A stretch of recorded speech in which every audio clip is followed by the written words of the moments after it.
Welcome back to the Deep Dive. We've been diving into some fascinating listener-submitted materials recently, and this learning mind map you sent over, it really stands out. Oh, yeah. What's caught your eye this time? Well, it's all about research methods. But what's really interesting is the emphasis on, becoming deeply informed through detailed secondary research. Really getting into the nitty-gritty of it. Yes, I see. So the aim of our deep dive today is to, thoroughly explore the core of secondary research. Not just what it is, but how to use it, how to really leverage its methodologies to gain a comprehensive understanding of a topic. Exactly. It's like becoming truly well-versed in something without needing to gather any new data yourself. Your mind map goes into a lot of depth, but we'll be focusing specifically on that art. The art of becoming exceptionally knowledgeable simply by expertly dissecting and synthesizing what's already out there. Mastering the existing information landscape. I like that. So I guess to kick things off, what are we really talking about here? What are the fundamental characteristics of secondary research? What distinguishes it? Well, at its core, secondary research is about the analysis of pre-existing data and research. So instead of going out and collecting fresh information, you're drawing insights from, studies, reports, and other materials that others have already compiled. And what's immediately striking is the efficiency it offers. Absolutely. Your mind map rightly emphasizes the cost effectiveness and the significant time savings compared to, primary research. Think about the sheer effort involved in designing and conducting original surveys or interviews. It can be overwhelming. Oh, absolutely. Imagine trying to survey a representative sample of global travelers about their preferences, for example. The logistical challenges, the costs, enormous. Secondary research allows you to tap into these vast data sets that have already been meticulously collected, often with resources far beyond what an individual could manage. Right. Access to information you simply couldn't gather yourself. We're talking large-scale government statistics, comprehensive industry reports, the kind of stuff that would take years to compile on your own. Precisely. These resources often represent the work of, entire organizations or government bodies. They provide a scope and scale of data that would be practically impossible to replicate independently. Now, your mind map even points to specific applications within tourism studies. Fascinating area. Oh yeah, it mentions analyzing market trends, understanding how destinations are perceived, studying tourist behavior, evaluating the impact of tourism policies, all through secondary research. All of that. It really highlights the breadth of its utility. So let's say you were trying to understand the effects of a new tourism tax, for instance. You wouldn't necessarily rush out to survey tourists right away, would you? Not initially, no. You could begin by analyzing existing tourist arrival and spending data, looking at industry reports that might discuss potential impacts. You could even examine media coverage or social media sentiment to see any shifts become apparent after the implementation of the tax. Right, so this initial secondary investigation could then inform whether primary research is even necessary or what specific questions it should address. It's a really strategic approach. Exactly. Okay, so we've established the what and the clear advantages. Now, let's delve into the where. Where do we actually find this valuable pre-existing information? Your mind map specifically breaks down sources of qualitative secondary data. What are the foundational types? Well, we begin with the bedrock of academic inquiry. Academic journals, scholarly books, and in-depth research reports. What sets these apart is the peer review process. The information they contain has typically been rigorously examined and critiqued by other experts in the field. Right, that layer of expert scrutiny is crucial. It adds a lot of credibility to the findings. Now, the mind map also mentions industry reports and market analyses. What kind of understanding can you gain from these more commercially focused sources? These are invaluable for gaining a practical understanding of current market dynamics and identifying emerging trends. Market research firms invest heavily in understanding consumer behavior, preferences, and the competitive landscape. So if your research touches on specific tourism sectors or traveler demographics, these reports can offer very targeted and up-to-date insights into real-world patterns. It's almost like getting a snapshot of the current industry thinking and consumer sentiment. Yeah, exactly. The mind map also highlights government databases. What kind of data power can you tap into there, particularly within the realm of tourism? Government databases are a treasure trove of official statistics and broader economic indicators. Think about national tourism boards collecting data on visitor arrivals, tourism revenue, average expenditure per tourist, and demographic breakdowns of travelers. This micro-level data is essential for understanding the overall scale and impact of tourism and can reveal long-term trends or significant shifts in the industry. And this next category is particularly intriguing given our digital age. Social media and online reviews. Platforms like TripAdvisor and Instagram as sources of qualitative data. It's easy to see the volume, but how do you extract meaningful qualitative insights from all that? Well, these platforms offer an unfiltered look into tourists' genuine experiences and perceptions, expressed in their own words and often in real time. When someone posts a review of a hotel or shares a photo of a destination with a caption, they're providing authentic qualitative data about their experience, their emotions, and their interpretations. So you could analyze thousands of hotel reviews to identify recurring positive or negative aspects of a stay using the actual language of the guests. Precisely.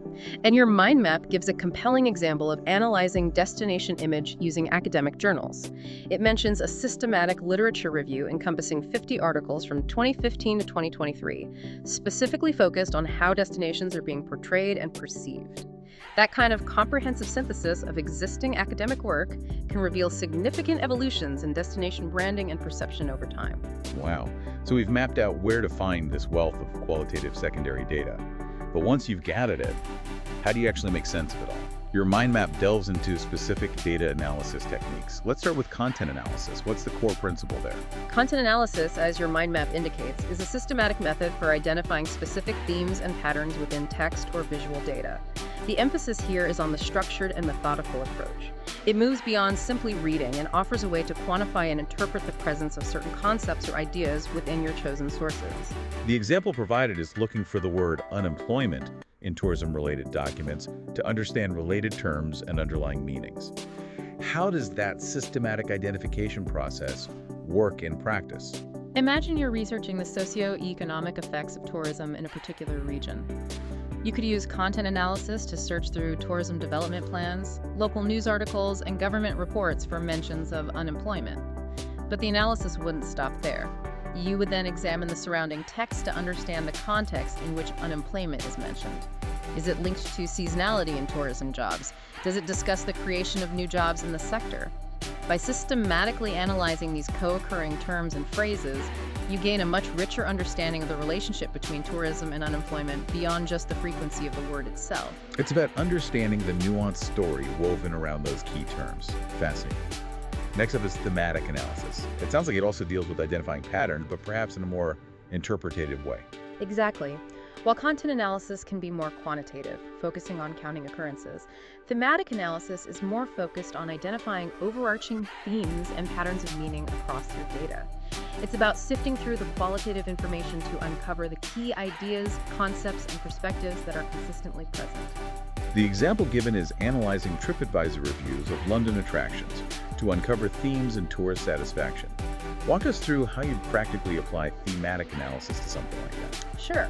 You would start by reading a significant number of reviews, looking for recurring ideas or opinions. As you identify these, you would begin to develop a set of codes or labels to represent them. Things like queue length, staff friendliness, historical information, or value for money. You would then go back through all the reviews, applying these codes to relevant segments of text. As you code more data, you might refine your initial codes or identify new emerging themes. Finally, you would analyze the patterns in the coded data to understand the key drivers of tourist satisfaction, perhaps even visualizing the prevalence of different themes. So you're essentially building a structured understanding of the key talking points within the reviews. That makes sense. Then there's discourse analysis, which sounds like it takes a step back to look at the broader use of language. Discourse analysis does indeed take a broader perspective, examining language and communication within their social and cultural contexts. In the realm of tourism, this might involve analyzing how destinations are represented in marketing materials, the language used in travel guides, or even the narratives that emerge in online travel communities. The goal is to uncover underlying ideologies, power dynamics, and how particular understandings of tourism and travel are constructed and reinforced through language. It sounds like it could reveal some really interesting insights into the subtle ways we frame and understand travel experiences. The mind map also mentions comparative analysis. That seems quite straightforward, looking at similarities and differences across your sources. It is a fundamental yet powerful technique. Comparative analysis involves systematically comparing the findings, methodologies, or perspectives presented in different secondary sources. This allows you to identify areas of agreement, disagreement, or even gaps in the existing research. By contrasting different sources, you can build a more robust and nuanced understanding of your topic and potentially identify new avenues for inquiry. And finally, in terms of analysis techniques, we have manual coding. In today's digital world, is this still a relevant approach? Absolutely. While there are numerous software tools to assist with qualitative data analysis, manual coding, the process of physically marking up texts, highlighting key phrases, and writing notes, can offer a very deep and intimate engagement with the data. It allows you to become more immersed in the material and can sometimes lead to insights that might be missed by relying solely on automated processes. Your mind map rightly suggests using different colored highlighters or making margin notes to identify and categorize emerging themes. Okay, so you've conducted this thorough analysis of your secondary data. Now comes the crucial part. How do you effectively communicate your findings? The mind map starts with narrative summaries. Narrative summaries are essential for presenting your qualitative secondary research in a clear, coherent, and compelling way. You're essentially crafting a story based on the patterns and themes you've identified in your analysis. This involves synthesizing the information from various sources into a cohesive account that addresses your research question. And then there are comparative tables. That sounds like a very direct way to showcase findings across different sources. Exactly. Comparative tables are excellent for visually presenting key themes or findings side by side from multiple sources. This allows your audience to easily see points of convergence, divergence, and unique insights across the literature or data you've analyzed. The mind map also highlights the power of visual representations, like word clouds and concept maps. How can these contribute to presenting qualitative secondary data? Visual tools can be incredibly effective for quickly conveying key aspects of your findings. Word clouds, for example, can provide a visual representation of the most frequently used terms in a body of text, offering a rapid understanding of the dominant topics. Concept maps can illustrate the relationships between different themes and ideas, providing a more interconnected overview of your analysis. And importantly, the mind map reminds us to use direct quotes, even from these secondary sources like online reviews, to support the themes we've identified. Absolutely. Even though you didn't collect these quotes firsthand, incorporating them into your presentation can add significant weight and authenticity to your findings. Hearing the actual voices and language from your sources can make your analysis more vivid and persuasive. The example of presenting sustainable tourism trends seems like a great way to synthesize all of this. It mentions using thematic maps for global initiatives and comparative content analysis of industry reports and government white papers. Precisely. You could use a thematic map to visually illustrate the geographical distribution of different sustainable tourism initiatives worldwide. Then, by drawing on comparative and content analysis of industry reports and government documents, you could highlight key trends in sustainable practices, regional differences in approaches, and even assess the reported effectiveness of various policies, all based on the analysis of existing information. This has been an incredibly thorough exploration of detailed secondary research. It's quite eye-opening how much rich understanding you can achieve by expertly analyzing what's already available. It really underscores the initial point, empowering you, the listener, to gain comprehensive knowledge efficiently. Exactly. Even without the need for conducting original data collection, a deep and nuanced understanding of a topic is entirely within reach through the systematic and thoughtful analysis of existing resources. It's about becoming a highly skilled interpreter of the vast information landscape that surrounds us. So the key takeaway is the immense power and versatility of detailed secondary research as a primary method for gaining knowledge and generating insights. It's not just a preliminary step before primary research. It's a powerful approach in its own right. Absolutely. And it prompts a final thought for you. Consider the sheer volume of information accessible today through the internet and various archives. Think about how this existing data can serve as a potent starting point for your in-depth explorations. You might be surprised by the patterns and connections you can uncover, often without ever needing to collect a single piece of new primary data. What existing datasets within your specific field hold potentially valuable yet undiscovered insights just waiting for your expert secondary analysis?